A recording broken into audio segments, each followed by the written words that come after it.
Good evening, everybody. Unfortunately for the fans out there, you're going to have to hear my voice a little more tonight than you usually do. I know I can get long-winded sometimes, but Stove's feeling a little under the weather, a little stuffy tonight, so I'm going to give his voice a little bit of a break. But I do want to introduce him. Stove, how you doing, man? Doing good, bud. Doing good. Can't complain other than the stuffiness, but I'm here and excited to talk college football because it's been a Hell couple yeah. weeks. So you and I were just talking a little bit about it, and you know, we had the Senior Bowl. We had a few other things come to light since the last time we were on, and so you know, every passing day is a day getting closer to the 2022 college football season. So Yes, been sir. excited for it. Yes, sir. And yeah, like you said, the Senior Bowl went down, and we're getting close to combine time, so we're going to start hearing the hype. All those guys that have declared, and we're going to start to prepare for the underwear Olympics as it is. So let's talk a little bit about the Senior Bowl though, because it didn't get a lot of fanfare. It got so little fanfare that we actually didn't talk about it on our last episode.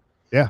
This being the second episode of the off season, we didn't have a chance to catch it last week, so let's talk about it this week. We had the Senior Bowl goes down, and we get less and less hype about the Senior Bowl because underclassmen keep kind of dominating the draft and whatnot. But what are your thoughts about the Senior Bowl, and what can they do maybe to bring it back to what it used to be? Because it used to be a big deal. Yeah, and we talked last episode about what college football in general, or what the mainstream media, being ESPN, can do to help promote college football in the so-called off season. And we talked about the early signing period, how that's just taken away from National Signing Day. There's not any hoopla for National Signing Day anymore because everyone does the early signing period in December. And now you have the Senior Bowl where, you know, we actually it didn't even come across our radar until after our show. And then we were just like, shit, like we didn't even talk about the Senior Bowl. And so it really, I think it needs to come down to, college football in general, and the powers that be that, I don't know if it's, the colleges where, and the ADs or the athletic departments that some of these players are from, that are playing in the Senior Bowl, that they, need to do a little bit better promoting. But I think whoever is airing the Senior Bowl, they need to do a better job of highlighting the players, highlighting the game. It's, in a way, it's almost like a uh second chance for some of these guys to get their names out there, to show what they can do. You have, we were just talking about Malik Willis out of Liberty. It's a chance for a guy like that who's coming over from Liberty to play against some of these guys, at some Power 5 schools that may not be, a first, second round pick or so, highly sought after, but still went to some of those, excuse me, Power 5 schools, to where, you're you're seeing how well they stack up against some of those guys. And they definitely need to do something better, because if I didn't I didn't remember it, I would have loved to watch it. I would, I think it was going on as we were podcasting, so it would have been nice to have it in our background and we could talk about it as well. Yeah, So I caught the end of it when we got off the show, and yeah, then I caught a replay of it because I was interested to kind of see some of the guys play. And you made the perfect point, right? This is a time for guys that played at smaller schools to play some of that competition, play up a bit, and show off that, like, yeah, I may have played at Liberty, I may have played at one of these smaller schools, but I'm a guy that can play in this league, right? I can play at the next level. I can compete with these guys that play at these bigger schools, because it's such a foregone conclusion when we talk about guys that play at Alabama, guys that play at, Ohio State, USC, all these big time programs that just continue to churn out NFL talent. and for these little schools, this is a time for them to be able to shine. And what's frustrating too is we used to have a few of these games. We didn't have just the Senior Bowl. We had the East-West game, the North-South game. We had a number of games in the off season that really used to get highlighted. And now it's like, yeah, these guys get a chance to go play, but there's really no hype, no nothing about it. And the eyes are there, right? The NFL eyes are there, but you know, it's not the national eyes. Yeah. Right. And the people that matter are the ones that are going to be drafting them, but we don't get that national scope on these guys. And a guy like a Malik Willis and then Kenny Pickett, right? There's some conversation coming out of the Senior Bowl in the other direction for Kenny Pickett because they had a couple of practices in the weather and he struggled to throw the ball. And then the questions about hand size. Not hand size, exactly. And these are the things that, like, we're going to get close to draft day, and all we're going to know as, you know, the kind of casual fan is like, what's Mel Kiper say about the guy? What's Todd McShay say about the guy? Because the Senior Bowl isn't highlighted like it used to. We used to get practices were aired on ESPN and stuff. Yeah. So it's just not what it used to be. And I understand that the underclassmen are dominating a lot of the draft hype and whatnot, and the Senior Bowl is for seniors, obviously, but I'd like to see it highlighted more because a guy like Malik Willis, who went and showed out and really impressed at the Senior Bowl, is a guy that on the Nationals radar, people probably still don't know who he is, right? Like we do because we've talked about him. We do because we're junkies about college football, but not everybody knows who Malik Willis is. Not everybody knows that Liberty even has a football program. Probably, yeah, exactly. Right? So there's that to consider. And it really is an opportunity for these guys to showcase some of the things that they can do against some better talent. It's not the cream of the crop that's coming out in the draft, but it is, like you said, some of these guys that competed at that level at those schools. Now you can show that you can compete against those guys that they may be mid to, you know, high mid or even low mid round draft picks, but you've got an opportunity to really showcase that, hey, this guy played at Bama, this guy played at Florida State, but I can play against this guy. Yeah, and you just mentioned that, you know, these guys may not be first rounder, they may be second, mid third or so, but you never know. You never know. Right. I mean, it's this opportunity that they're given, okay? And we'll stay on the Malik Willis train here, okay? He had a hell of a season with Liberty. Now you put him in an extra game against maybe some Power 5 players. He showed out. He's practicing against those Power 5 players. He showed out. Then, so you show out in practice. You show out during the game. His draft stock starts rising. Then all of a sudden, and this is, I still don't get this. You know, I think it's on the field rather than the combine. But then you have the combine coming up. And it's, okay, how many reps of 225 or whatever? How, you know, what's his 40 time? You know, how's he throwing? And they're throwing without shoulder pads. They're throwing, you know, with no one coming at him or anything else like that. Oh, he did awesome. He had a great 40 time. Oh, he, you know, did this many reps on the bench press. Oh, draft stock rises even more. So now you have a guy that may have been a second round, maybe even a third round pick, to where now he's in talks of potential first round pick because of the opportunities that have been given to him. But yet there hasn't been any fanfare about it. There hasn't been any TV publicity or anything else like that. And it's a shame because college football has so much money. I mean, if you saw the report that came out last week just for the SEC alone, now I know it's, you know, apples to oranges here. Okay, it's the SEC, but still the numbers that each school in the SEC received for their share of the revenue, what was it, like 76 million? Yeah. Like, that's ridiculous. 76 million for one school just for a college football season. Yeah, like, come on. So don't tell me that, you know, there's not any money. Should be able to advocate for their players much better than they do. Exactly.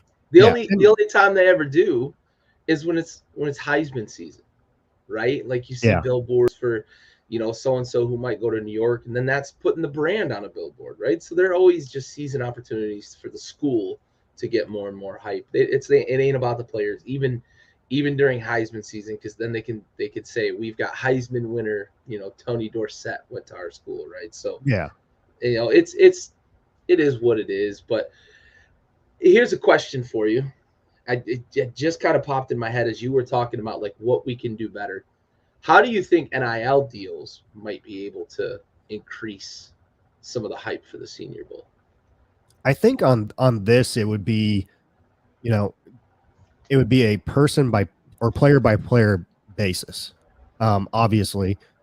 But and it all depends on where if it stays the same every year, to where that stadium or people around them, around that area, as far as businesses go or anything else, it may not be your year long NIL deal. It may just be a quick week or two to where, oh, hey, here's an extra 15, 20 grand or something, whatever those numbers are. But in your downtime, come to my car dealership, Yeah. sign some autographs or something, something like that.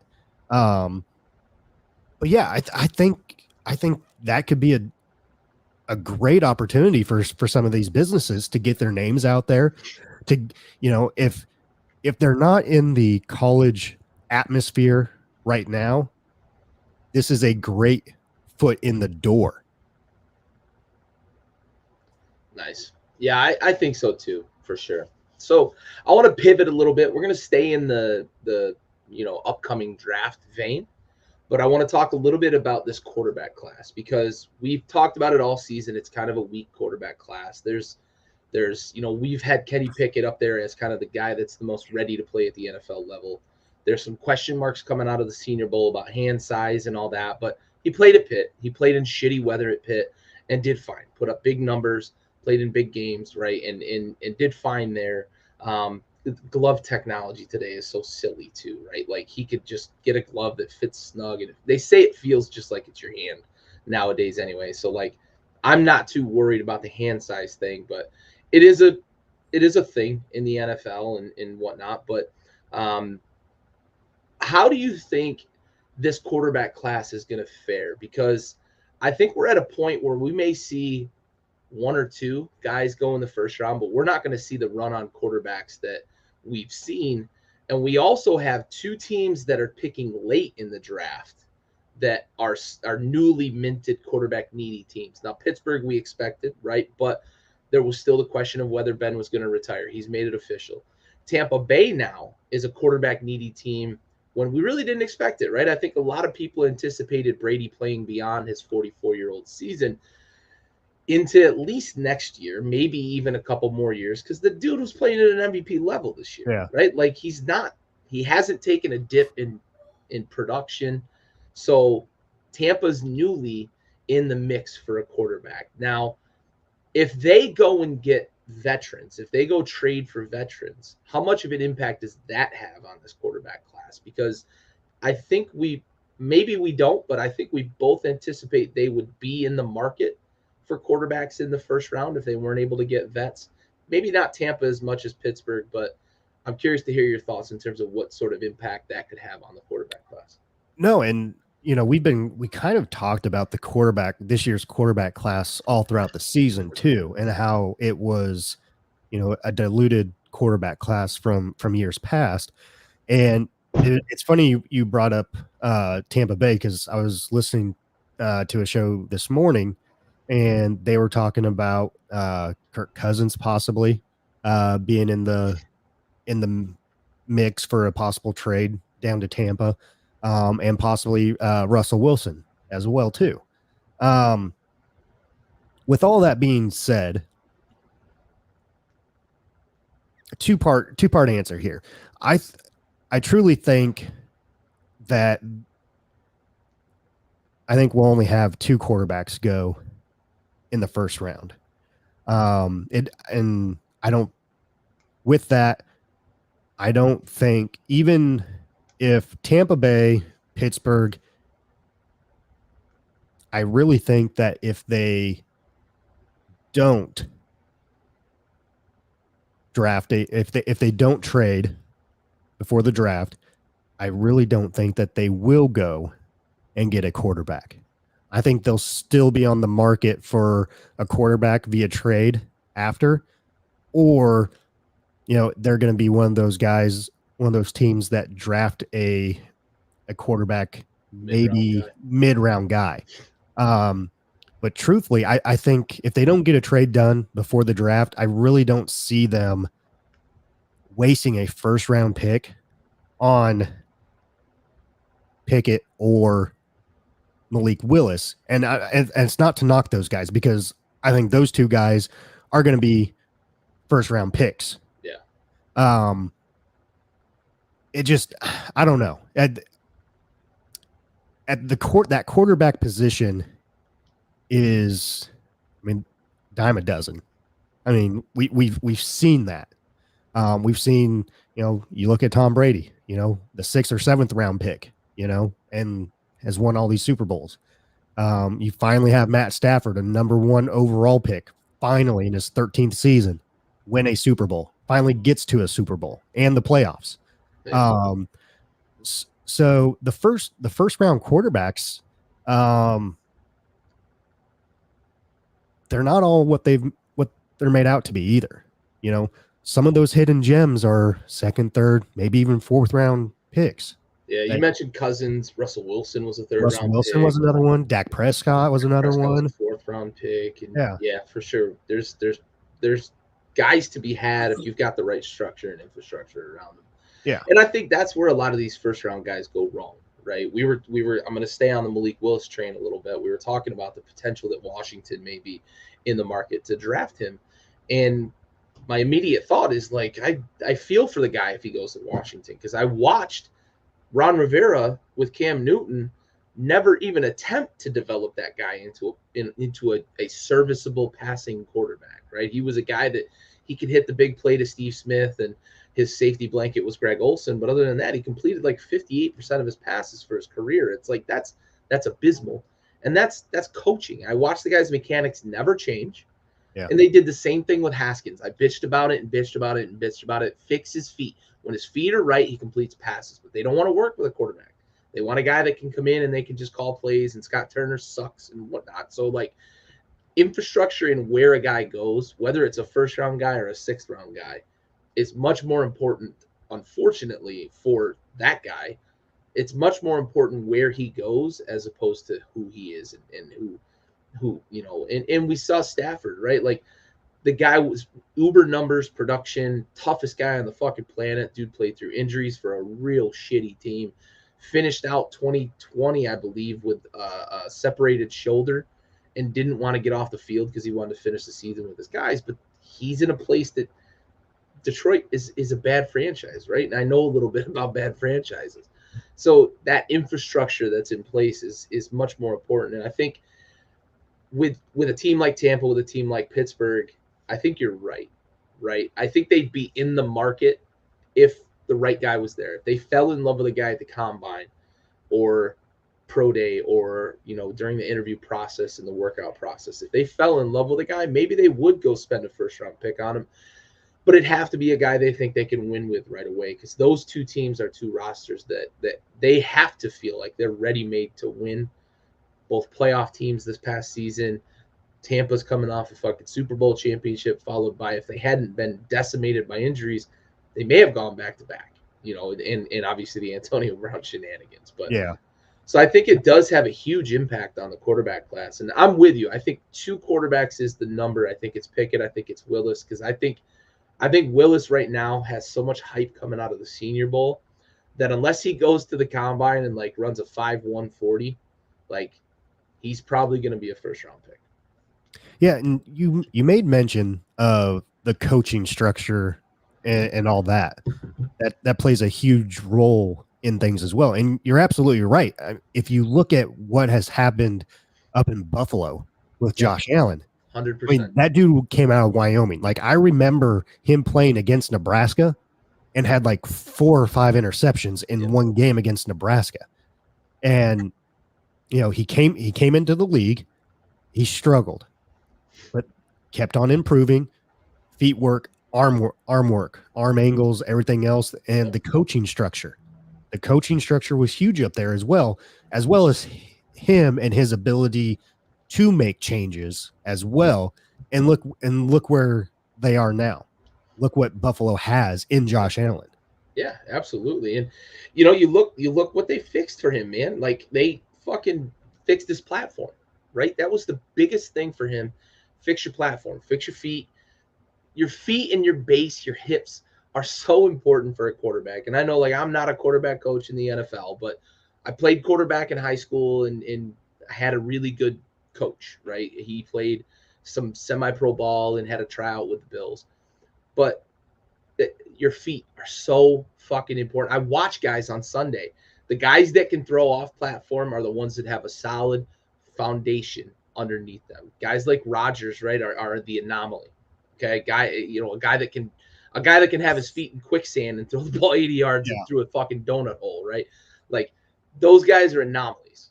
You just don't get them. Look at Mahomes. Mahomes has a solid foundation under him. Kansas City fixed him because he wasn't that guy in college. He came out of college and wasn't a very accurate quarterback, right?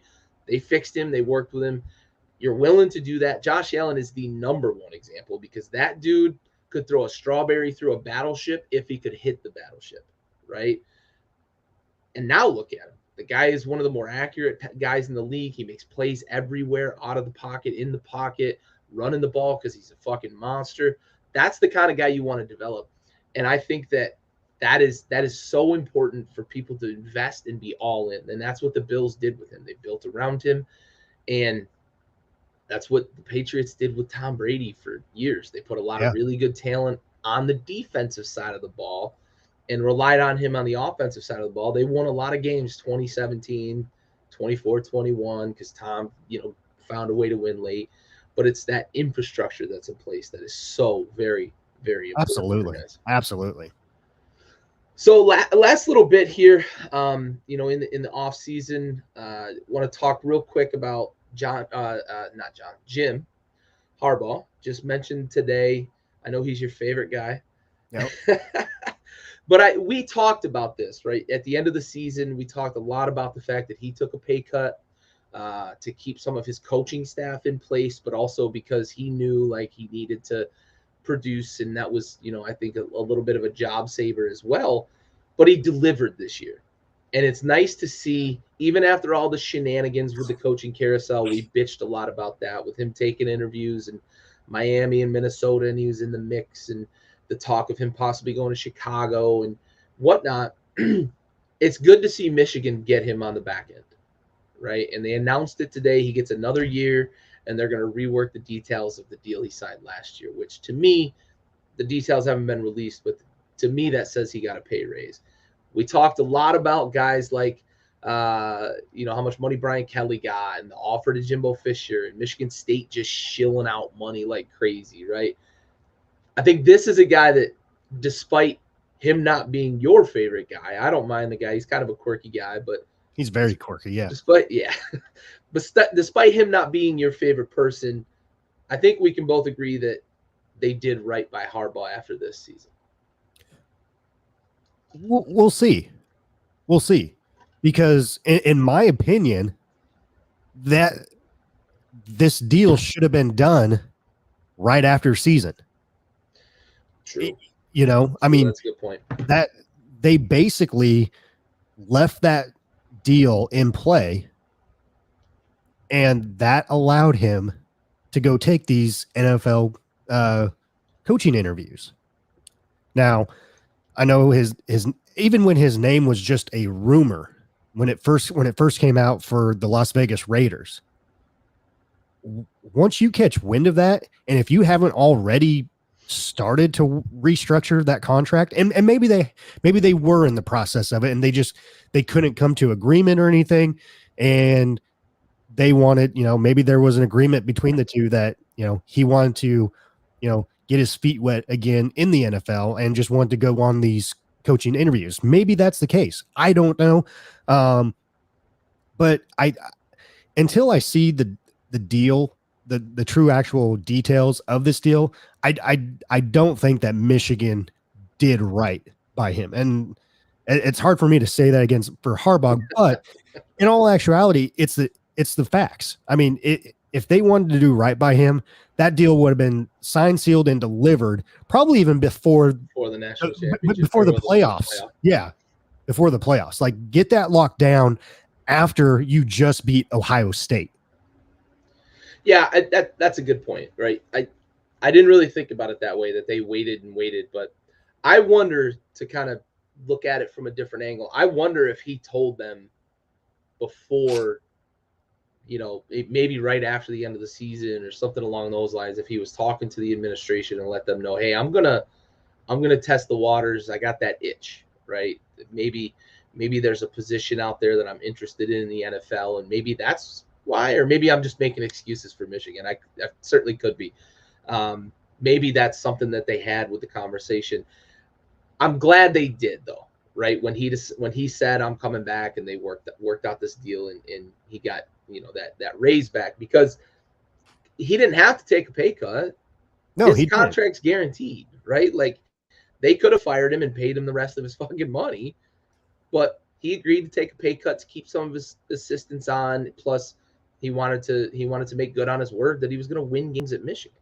Well, and the other thing too that's interesting here is, was it his offensive coordinator or defensive coordinator? I can't remember. The guy that he just brought in this year is now with his brother at the Ravens. Yep. I think it's the OC. Or no, I think it is. I think he's replacing Wink Martindale. That's right. Yeah.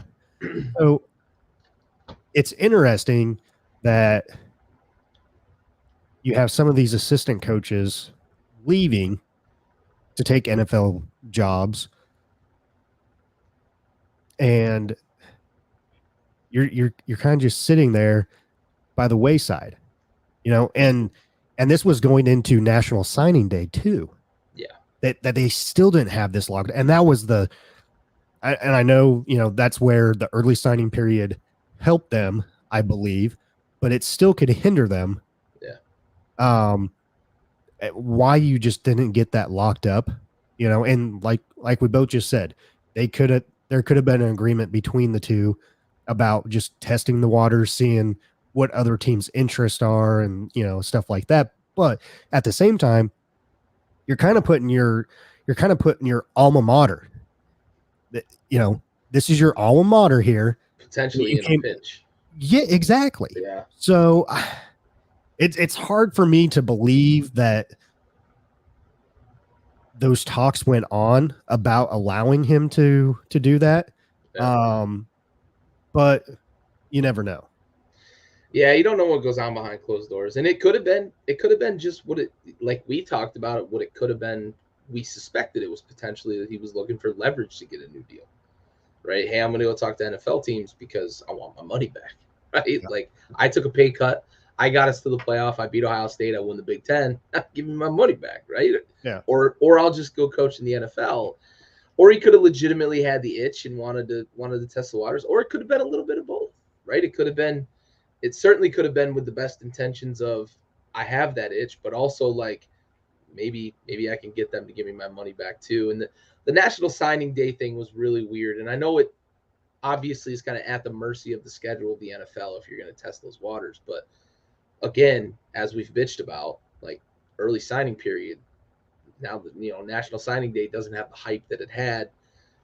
Maybe the early signing period did kind of bail Michigan out in this sense. And we could have seen a lot of flip-flop after, because if the coach changed, they're allowed to and whatnot. But, it is interesting the way it kind of played out with Michigan, for sure. Yeah. So I got a question for you. And I know you really don't have a college football team, but pick a team. And I'll ask the question, and then we'll go to a sponsor break real quick. But here's my question to you. Pick a team that you are most interested in seeing how they develop. So take Alabama. Okay. They have the quarterback pretty much situated. Whether it's O-line, wide receivers, since they're losing some wide receivers, what aspect of that team that you pick are you most intrigued about? So think on that. Think on that, and we'll take a quick 30-second break. Brought to you by PocketPairClub.com. Pocket Pair Club, club number 26881. PocketPairClub.com for all your gambling needs.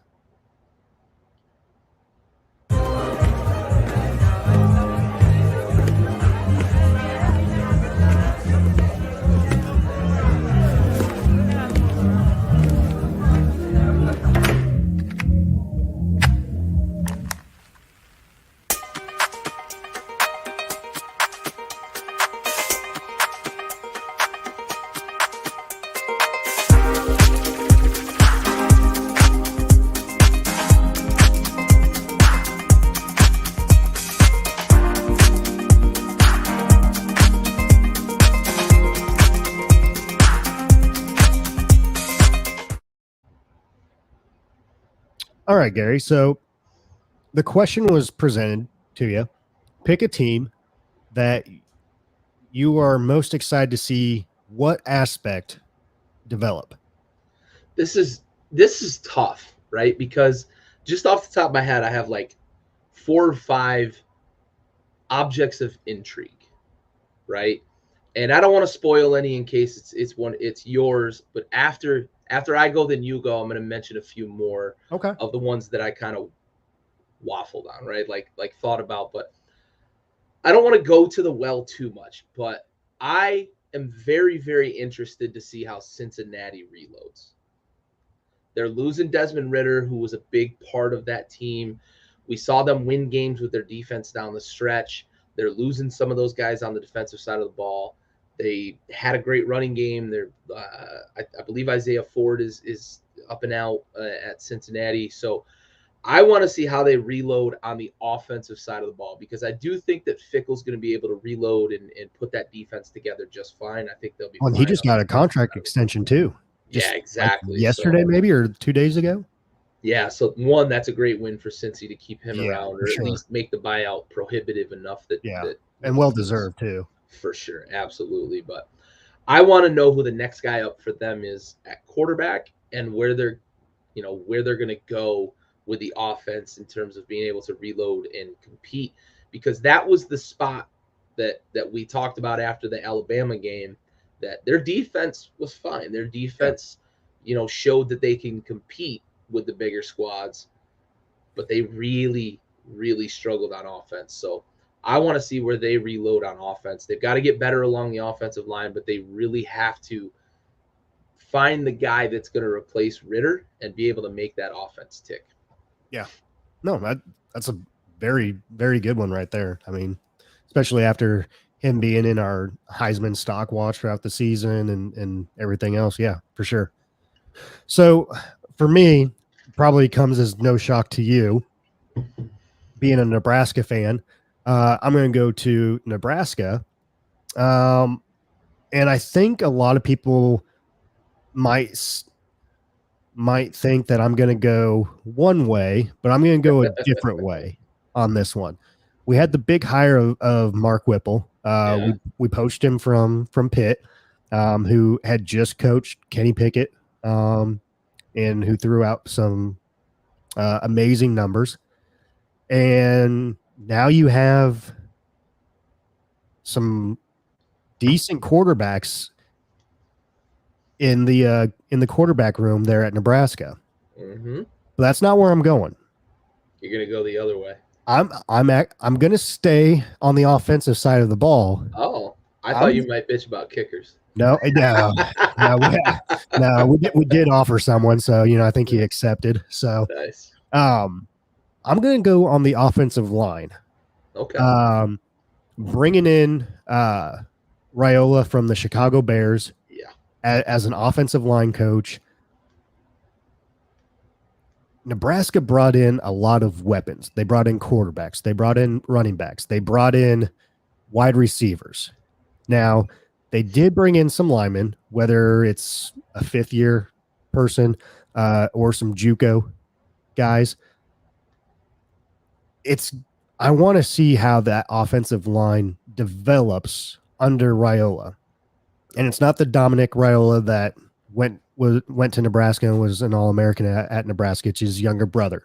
But nonetheless, I think he is going to be one that is more heavily watched and really put on, I don't want to say a hot seat, but that seat that everyone is going to be looking at, because if you look at the offensive line at Nebraska this past year, there was no run game.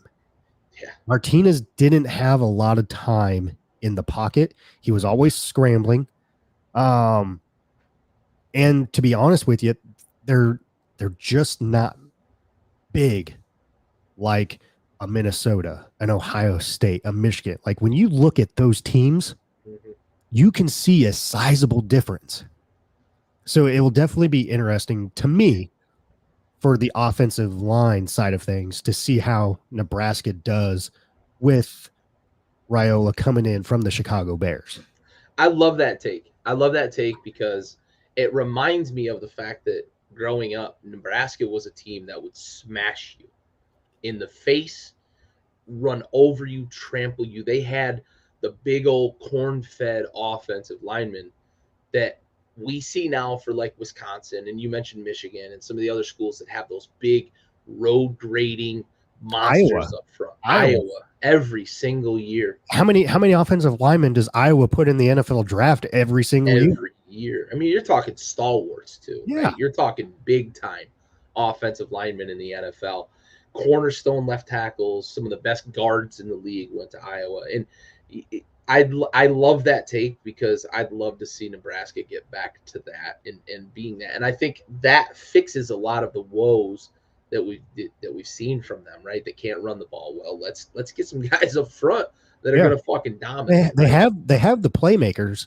They just need the time and the holes to get those guys going. Yeah. Can't get the ball down the field if your quarterback's laying on his ass. Yeah. That's the truth of it. So I love that take. So I had a couple others that I kind of tossed around in my brain real quick. I like you putting me on the spot because it makes me sorry about that. Around. No, I like it. I like it because it makes me dance around and think about these things too. And like one of my first thoughts was the quarterback position at USC because USC is it's a darling school. It's a Hollywood school. And we always think about USC as like quarterback university, right? Carson Palmer, Matt Leinart, Mark Sanchez, on down the line, right? And you go back and back with some of the big names that have played at USC, Heisman winners and national championships and all that. So USC hasn't had that in a long time. Darnold was supposed to be that awesome his freshman year or whatever year he was the starter his first year and then tapered off. And even in the NFL, he's flopped, right? Saw some promise at times, but yeah, dude sees ghosts and he's still seeing ghosts of like Oregon probably. So I want to see how the quarterback position develops there because Lincoln has coached some really, really good quarterbacks, put some good quarterbacks in the NFL, been, overseen some really high-powered offenses. So I want to see how that develops. They brought in some talent, obviously the transfers and all that fun stuff. And then the decommit from Oklahoma that committed to USC. So they've got the talent there. I need to see him put that together on the field. And I think Lincoln's going to be able to, do that because we've seen him do it. So interesting take here. And just go with me here. We'll stay with the USC. We'll stay in the quarterback room.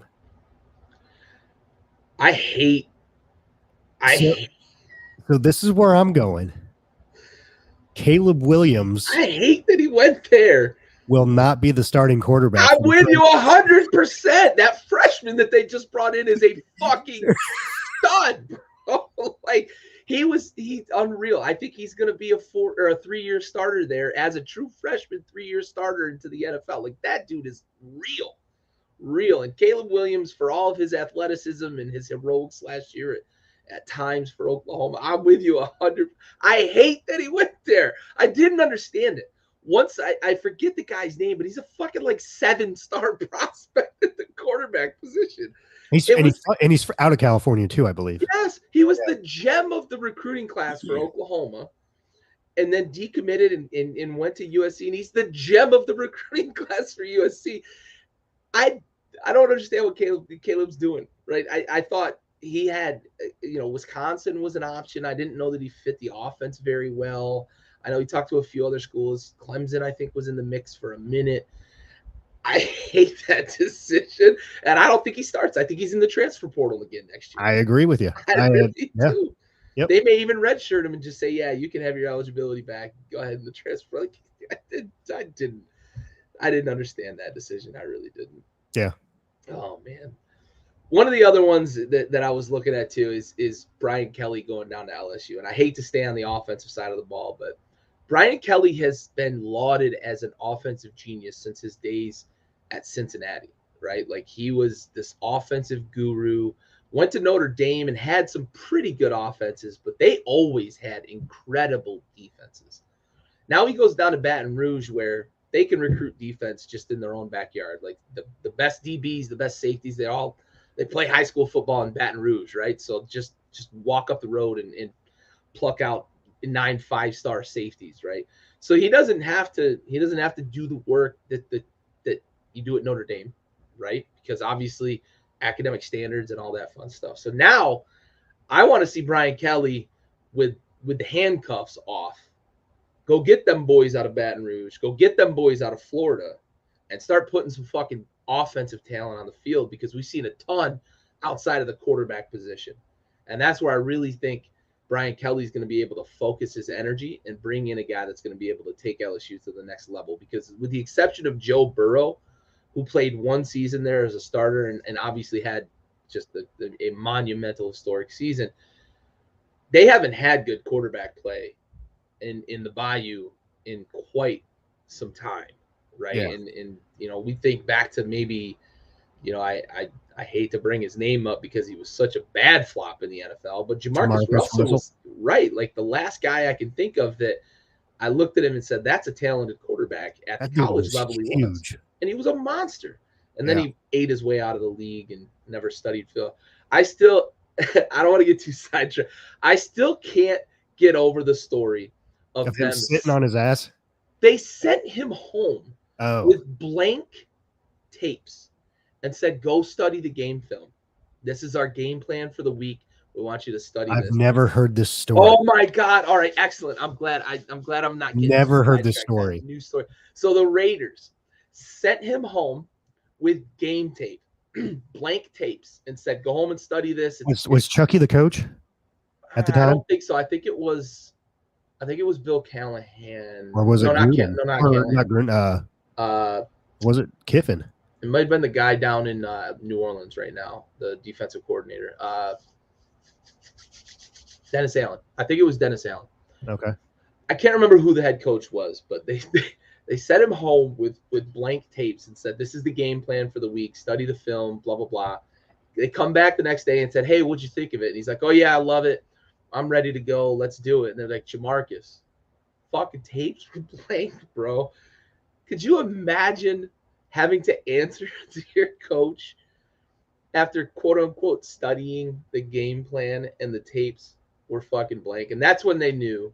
They said, like, that's when we knew we fucked up. Dude, that's crazy. That's crazy. I've never heard that story. I'm so glad that you told me that, because I love that. I can it's never almost get like over it. So it's almost Lane Kiffin. It Lane at the time? Okay. It was. Good call. Yeah. Good call. They bounced around from coach to coach. Yeah, they did. Right year, and I couldn't remember who was all there, but yeah, man. So set up with Blake fucking tape. So that, and it's not even a true story. I mean, it probably is somewhere down the road, but if you ever seen the movie Draft Day with Kevin Costner, I haven't seen that one. Okay, so I haven't seen that one yet, but yeah, that one is on my list. That's the when he's the Browns GM, right? Yes. Okay. Yeah. Okay. And so they have the number 7 pick, I believe. Yeah.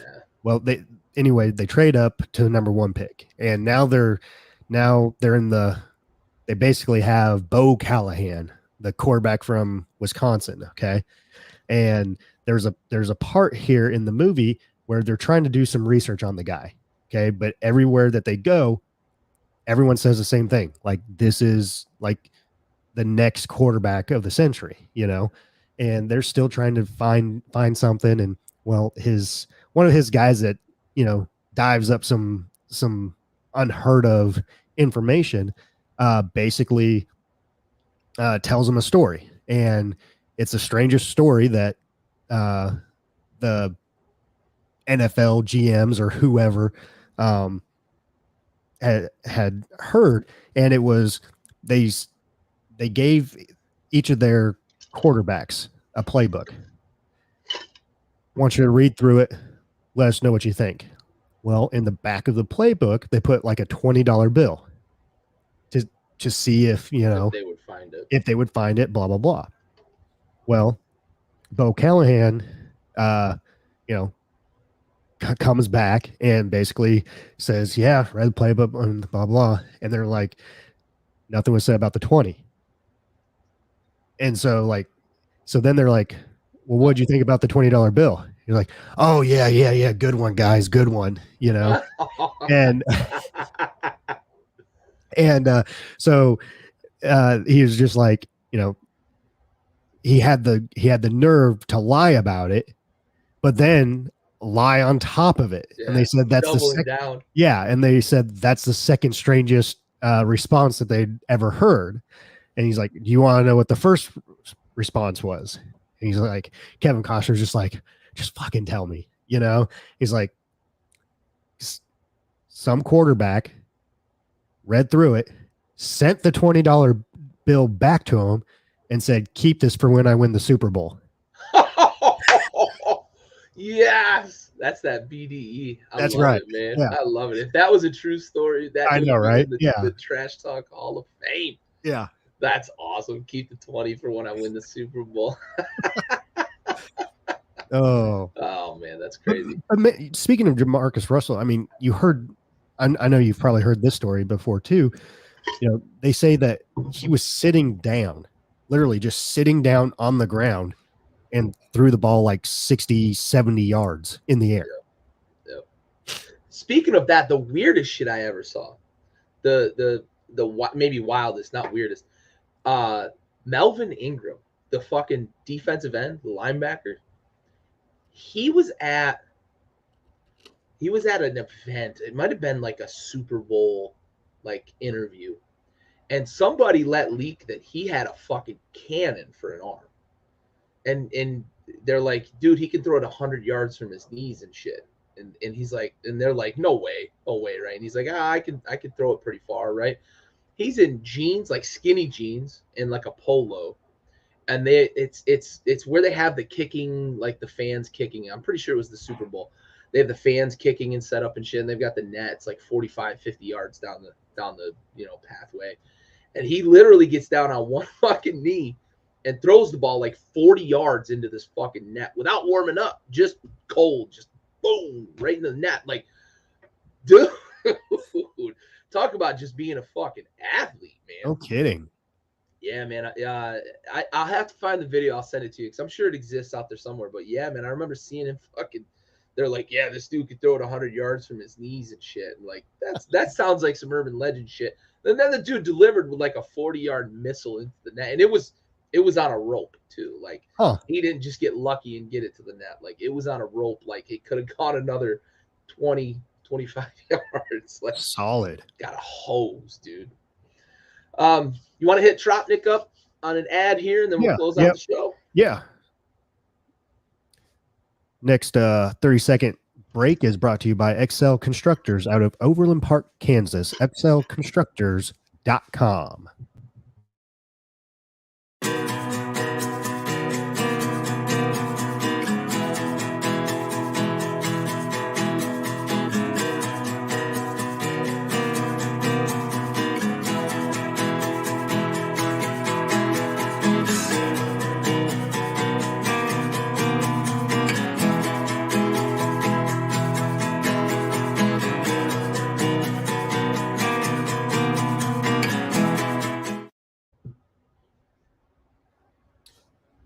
30-second sponsor break was brought to you by XL Constructors out of Overland Park, Kansas. xlconstructors.com. All right, excellent. Thanks for that. Thanks, Trotnik, and of course, Pocket Pair Club for our sponsorships. Let's get to closing remarks here because we do have, for anybody that wants to hop over and jump on, we've got the Backyard Blitz coming up here in about 8 minutes. So, Stove, you got any closing remarks? Other than college football needs to do a better job of advertising some of the postseason play and news, whether it be the Senior Bowl, whether it be National Signing Day. We need to get those back because those are key moments and key pieces that make college football. Yeah. So college football in general needs to do a better job at least those two things in the future. Sure. Agreed. I'm going to piggyback a little bit too and emphasize that because the NFL has free agency, they have the draft, they have the combine, they have all these off-season activities and then camps, right? They have the mini camp and then OTAs and rookie camp and all that, right? So the NFL dominates the calendar year, and we understand that. We're not going to be able to change that. And college sports is not going to be able to compete with the NFL in the offseason because they don't have a free agency period. They don't have a draft. Their signing day is essentially their draft day in that signing period. So put a little more thought, a little more effort into these postseason activities that you do have to capture those moments for these kids that have made you so much fucking money. You can put a little bit in, like Stove, you brought up the numbers for the SEC, but institutions across America are they're just printing money on the backs of college football and college sports in general. Like, you can do better. You can do better. So let's do better promoting the Senior Bowl, especially guys that have been there for 4 or 5 years, right? Let's do a better job. Give these guys their due as they transition out of your university into whatever their next endeavor is, whether that be the NFL or if the Senior Bowl really is like their last opportunity to play any football, right? So let's do a better job for sure. I'm with you 100%. Yep. All right. Well, that brings us to the conclusion of this episode, off-season episode number 2. We will see you guys in a couple of weeks. If there's any change to that schedule, we will be sure to post it to the page. But for the Big Stove, I'm Gary. This has been episode 2 of the off-season with Tailgate Trash Talk. We are out.